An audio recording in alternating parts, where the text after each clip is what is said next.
We're here at the Academy meeting, right? Yeah. AAOP. Right. This is my first time Nashville. here. Yeah, it's pretty. This place is incredible. This is Pretty amazing, nice, yeah. nice little venue spot for us. Yeah. We're here with David, the adventurous amputee, and Jack Richmond, the legend, the godfather of feet, as they call him. The goat. So, you know, with me and David working for Allard, Jack is the one that's kind of developed the foot, the America's foot, and brought it to market. And he's done a lot in his past. And so we just wanted to sit down and kind of learn about that past, see kind of your background. And so maybe if you want to just give us a little bit of your background and how you ended up here and with Americas. Yeah, absolutely. Well, it's been quite a journey as I look back on it and I go, wow, has it really been 38 years since I lost my leg in an accident? Wow, time sure flies. Remember one of the milestones was having been an amputee longer than actually, you know, had not been one. So it was quite a change there, over half the life at that point. But yeah, and you know, just getting involved in prosthetics and working in the field, you know, early on and all the way through becoming, you know, certified as a prosthetic assistant, you know, just all the things that I learned about prosthetic feet back then. And then as composites really started coming into the vogue of what was, you know, the standard of clinical care, things changed a lot. Yeah. Suddenly you had a lot more energy return or energy reflection that was happening in the feet. Things got smoother, higher activity became possible. Running for me became a real, you know, option at that point because of carbon fiber. But then we started seeing a lot of things where there were just a lot of kind of wild and crazy things, you know, done with the carbon fiber and stuff. And so when Allard approached me about helping them to become a player in the prosthetic field, one of the things that I thought about was, well, you know, hey, do we really need another foot? Like I say, famous quote now. No, but I think we need a better foot. Yeah. And well, how do we make it better? What do we do? Well, there's a lot of great designs out there. There were a lot of great designs that could be tweaked, that could be taken to that next level. That's what innovation is all about. Looking at what is really good about a product and maybe what's not so good about a product, get rid of the bad stuff, enhance the good stuff, and come up with, you know, something new, different, innovative. Yeah. The real innovation with the America's foot, I think, is centered in the composite material itself. Yeah. So we're not using just carbon, we're not using fiberglass, we're using a hybrid of the two, carbon and glass. The carbon really gives you that energy storing, energy return that you're looking for. The glass is going to give you additional flexibility. That additional flexibility is also going to help to prolong the life. So it's going to give you more durability. Yeah, and then I think we just got to doing that presentation. You said we did over 2 million cycles. Yeah, so that, you know, the ISO standard, it's called the 22675. It's the highest standard that there is for prosthetic feet. To pass that standard, it requires 2 million cycles and 2 different feet. So basically you're 4 million cycles that it takes to go through that test. Yeah. It rolls it from heel to toe. The load is about 1.3 times what the foot's designed for. So if the foot is supposed to be you know, designed for someone who weighs 300 pounds, you're going to be testing at almost 400 pounds of load for that foot for 2 million cycles, 2 specimens. And then you're going to have a 1,200 pound ultimate load test. And really feet that meet up to that standard, they look different. If you go back about 10 years, you'll see that feet started to evolve a little bit in the design, more organic, more sloping curves and things like that. And that was really necessary to be able to get to that standard of the ISO 22675.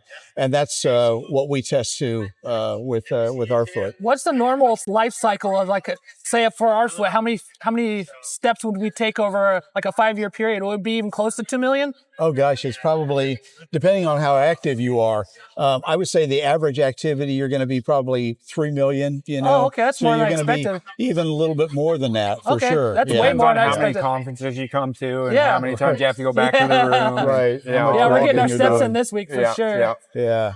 So, I mean, I know your background. You started in feed development in the 90s, right? Yeah, so I go all the way back to the days of a company called Springlight in Salt Lake City, and they had come up with a design for prosthetic feet, but really their background went all the way back to other types of devices that they were trying to develop with carbon fiber for the consumer market.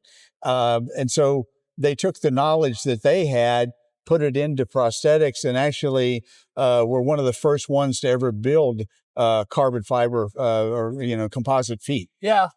Back then, and started with them back in '94, and helped them to develop several of the feet that they had. Was there until 2000. In 2000, I joined Phil Hour, and was with Phil Hour until 2016 when I left there. But when I was with Phil Hour, I helped them to get Phil Hour Composites company started out in Salt Lake City. And that was actually a great opportunity to take feet to a whole new level with them. So I helped Phil Hour develop that line of feet that were there. And then in 2016, I left to become the president of the Amputee Coalition. And it was there until 2020. And in 2020, Allard said, hey, we've got this idea. We're just a orthotics company now, but we know that pretty well. And more than that, we're a composites company, and we want to do a composite foot. So I said, that sounds like a great opportunity. Yeah, so you really mean it when you said, with, does the world need another foot? No, but maybe a better one. You've been developing for almost 40 years. Yeah. Yeah, I've seen a lot of changes in prosthetic feet in the past 30 years. Feet that I started off with had no carbon fiber. I started off with a foot that had a plastic or a Delrin nylon keel in it. Oh, wow. And it definitely was a whole different world, you know, with those types of feet than what we have now with the composites that are out there. Seen so many changes, so many innovations. Some stick and some don't. Well, and some are just bells and whistles, I like to call it. Where with Americas, I really feel like we've gone back to the basics of focusing on what composite can do, coming up with a great composite layup, great composite spring, and a good geometry that's going to give you great flow, smooth gait all the way from heel to toe. Yeah, so you kind of paved the way for amputees like me and Alec, and I know Alec's been working in Salt Lake for development of some other products too. Definitely. I mean, Salt Lake is a happening place. It's kind of a little R&D hub for prosthetics. But going back kind of to Phil Hour and like, bringing the line of feet that they have now, that really, to my knowledge, that was really right when I was becoming an amputee and kind of learning about the world. And that foot took off, obviously. It's got to be the most popular foot. You'll see it here a billion times. And our foot takes a lot of those properties. And like you were saying, I feel like builds upon the Allard composite, knowledge and history, and just kind of like pairs everything down and gives you the things that you need in the foot, but not so many of those bells and whistles and extra things that are overkill. And I agree with Jack on that. I've had the feet with the rotators and, the shock absorbers, and I always go back to what my lightest foot is. And at the end of the day, I can walk better and longer with the lighter setup. Well, and we both came off of Phil Hour feet, right? Like I was always on a Phil Hour foot, and I was like, this is the best foot out. It gives me the energy that I need, and I was always focused on that. And now I have the energy, but I had comfort that I really didn't know I was missing. And I feel like that comfort is built on Allard's composite knowledge. Yeah, somebody we had this morning, I loved his comment of saying, this foot, I wear my other foot, but man, I stepped into this foot and started walking. It was just like, I just had this feeling like I'm relaxed. I'm on vacation now. I don't have to think about this. All I have to do is just go. And I think that was kind of my take too. Until you said it that way, that was worded like I put the foot on. It looked like a simple design, like you said. And I walked on and I was like, all right, maybe there's something to this. And I was having a little back pain issue with my previous foot. And putting that on, I did adjust my height a little bit, but it did take away the back pain. I mean, landing on the soft heel for me is the biggest plus for me. I land hard on the heel. If you look at all my shoes, they're all worn out on my heel. Yeah. So, I mean, simple design, but yet the composites make it a foot that stands out. Yeah, no, it really is. It's improved my back pain for sure. Like, I notice that all the time, especially when we come to conferences. It's like, wow, I'm standing all day and walking a million steps, and my back isn't aching at the end of the day, which is and I've noticed that too. So it used to be like, well, I would, be there all day and it would be like, oh, okay, well, I'm standing really hard on my sound side all day long.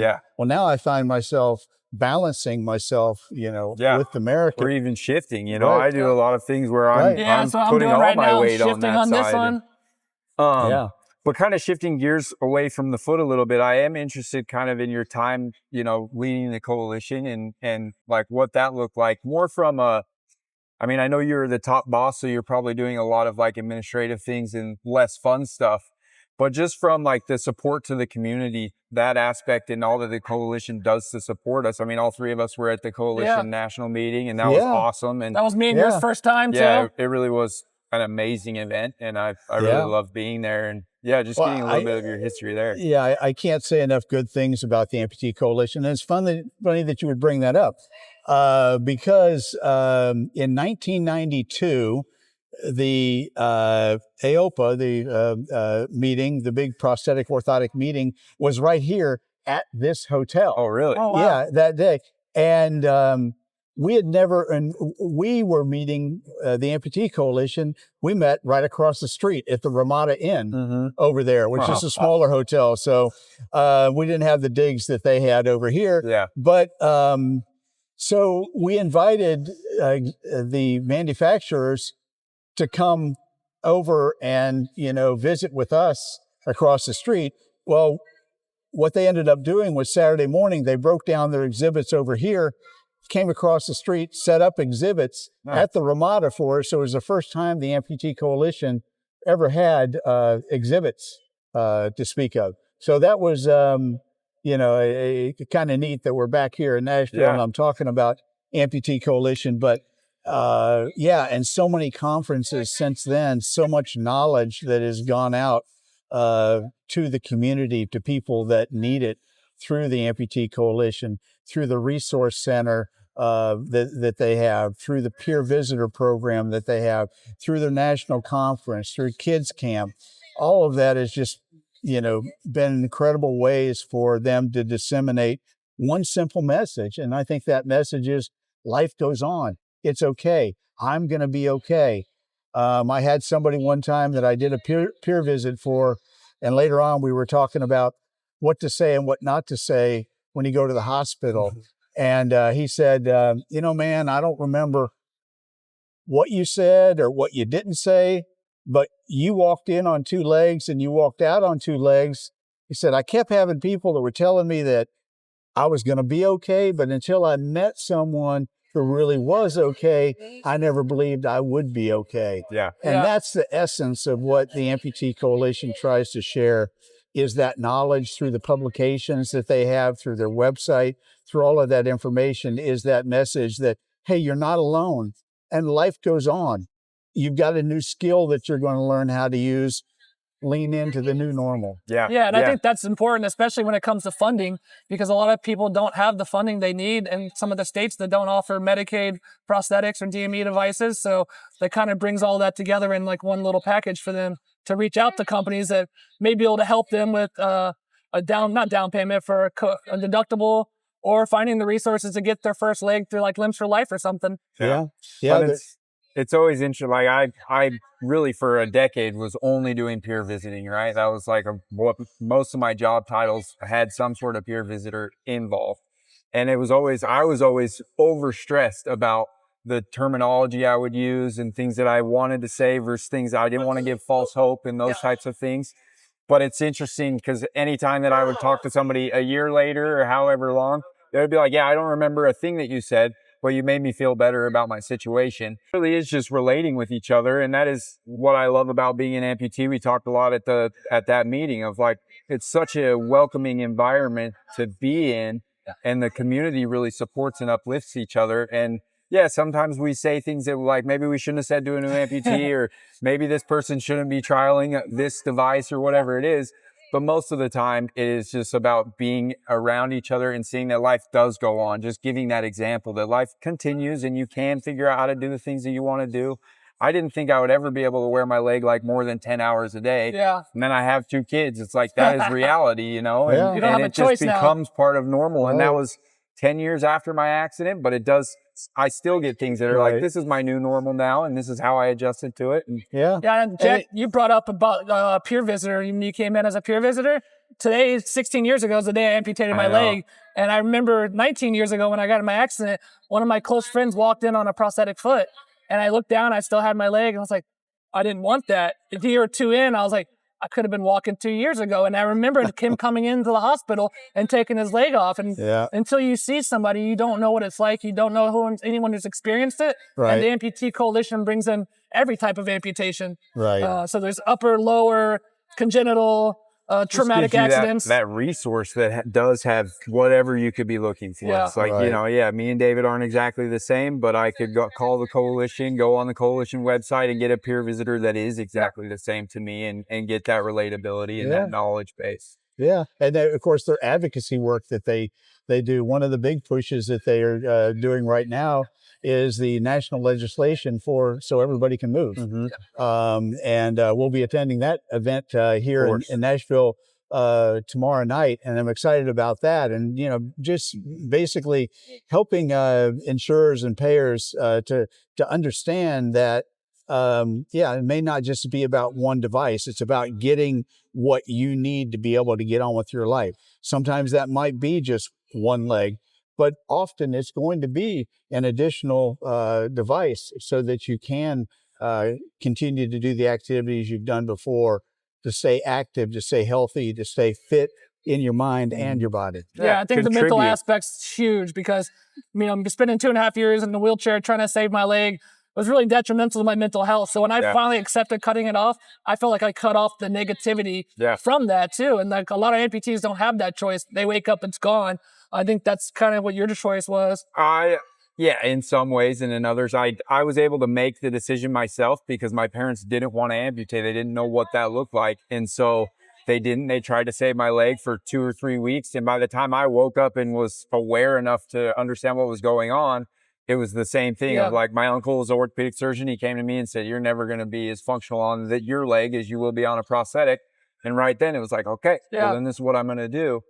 And I wish that I was able to meet more amputees before I lost my leg or after I did. You know, I was kind of out there floating around. I didn't know what a prosthetist was. I went to physical therapy and thought they would have a test leg for me. A lot of patients do. Yeah, and it's like, so, you know, I wish that I had more of that guidance. So now, 12 years later, 16 years later, 32 years, 38 years. 38, yeah. It's like, that is what I Where'd the get. time go? Yeah. That is what I get the benefit of is like, man, it's so nice to go meet new amputees and help them figure out their path because it's therapeutic for all of us as well, you know? And it is. And as much as you give, you're getting that back. I mean, it's like, you've joined a new, fraternity of, of people that you just want to help. You're like, hey, I've been where you are, and I want to help you. Don't struggle. It's going to be okay. I think that's one of the things that is cool about us having the opportunity to advocate for other amputees, to be there, to be out in the community, and to be a part of a company like Allard that supports it. Yeah, and then we have Drawla, our nonprofit that helps people. Like we did the Kentucky rock climbing event. Right. And then at Birmingham, I did a little indoor rock climbing event. We're working to do more events. Adaptive athletes are something I didn't even think of until I became one. Right. Yeah. And now seeing all these athletes compete at a higher level than even I could compete at, it's motivating. Yeah. Right. No, yeah, it's definitely motivating. Yeah. But I often think about like I've got like 10 more years and then I'll be I live half my life with 2 legs and half my life with 1 leg. And I always think about what that'll be like. So it's interesting to hear that perspective from you, Jack, that you've had that thought. But I think we'll wrap it up. We got some stuff to get back to. Yeah. But I really appreciate all you've done for the community and helping us out, me and David getting, here with Allard, but more so what you've done for all of us as a whole is you've done a lot. You paved the path for us. Really appreciate you, man. Yeah, thank you. And there were those that, came before me, and I'm just trying to do what I can to pay it forward. And you guys are good, advocates for the community, and just happy to be a part of the team. Same. Yeah. Likewise. I'm excited for the rest of the weekend, so everybody can move tomorrow. Is going to be good time. Tearjerker, I'm sure. We'll have more content from the rest of the week and that and everything else. So but excited about it. Yeah. Well, thanks again, Jack. We really appreciate you Jack. sitting down with us for a few minutes. Okay. Appreciate it, man. Thanks.